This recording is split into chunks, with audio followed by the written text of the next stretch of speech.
Hey, I'm Roland, and today we're taking a look at the Honor 10 Lite. This is Honor's latest device that just launched a bunch of weeks ago in China. It's not the View 20, which is coming out in January, but more of a mid-range to low-end device that is now launching in Europe, or will be soon launching in Europe, namely in the beginning of January. And what we're looking at here right now is basically their try of moving technology that has been in the latest Huawei top-end devices to lower price points. So in this case, you get this dewdrop notch display, which means you have this small cutout at the top there in a device that is in the sub $300 or euro range in this case. And they put the camera up there. That's a 24 megapixel camera. Above it is your earpiece, and the rest of the screen reaches almost the corners of the device. The bezels are decently small. They're not super small, but they're still not as thick as, for example, on the iPhone X or 10XS. And yeah, at the bottom you also have a small chin. It's not as wide as on other devices. It's probably like 5 millimeters, I'd say.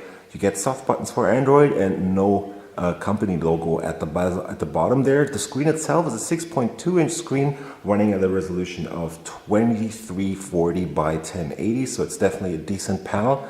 It has pretty good color reproduction. Contrasts are also okay.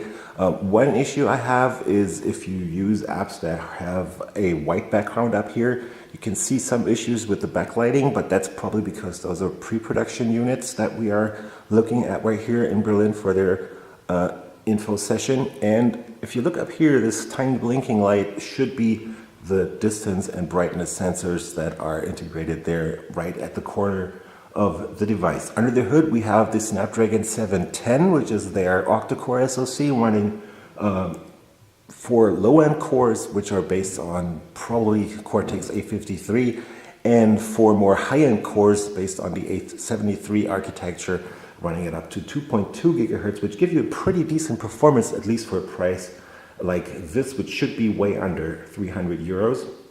If you go into the About Phone section here, you can see we are running Android 9.0 Pie based on or using EMUI 9.0.1, which is Huawei's heavily modified UI. Let's go around on the back. So over here we have their combination of a 13 megapixel camera at the bottom and a 2 megapixel camera for depth effects.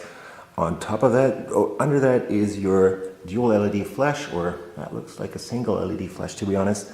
And it's also using all those KI features or AI features that Huawei has been promoting lately.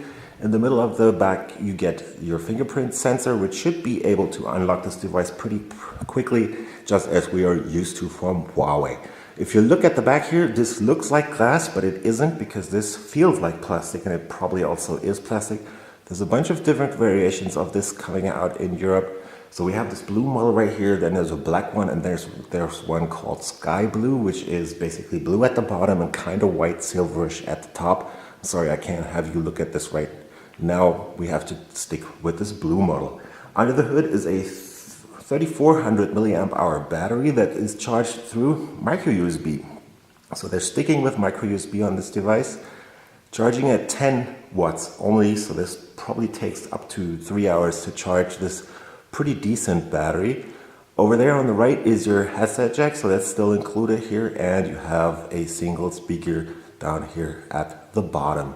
If you look at the right, you get the power button and the volume rocker. Those are made from plastic. They feel very nice, good to click, but overall the feeling is a bit wobbly. It's like they're kind of loose in the case here, and they don't feel as premium as metal would feel. Also, the whole device is made out of plastic, which means you not only get the plastic cover on the back, but you also get this plastic frame. At least it feels like it's plastic.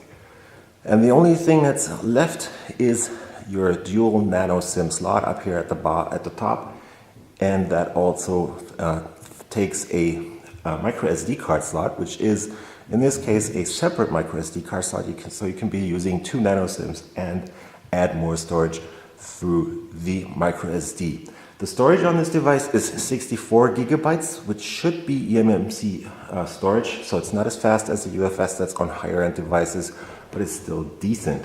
The RAM size on the European model here is 3 gigabyte, and what they will charge you for this device, I am not able to tell you right now because we simply just don't know. It's probably going to be around 250, 280, maybe even 300 euros when it launches at some point later on into the German and other European markets. So that's just been a very quick look at the Huawei Honor 10 Lite here in Berlin.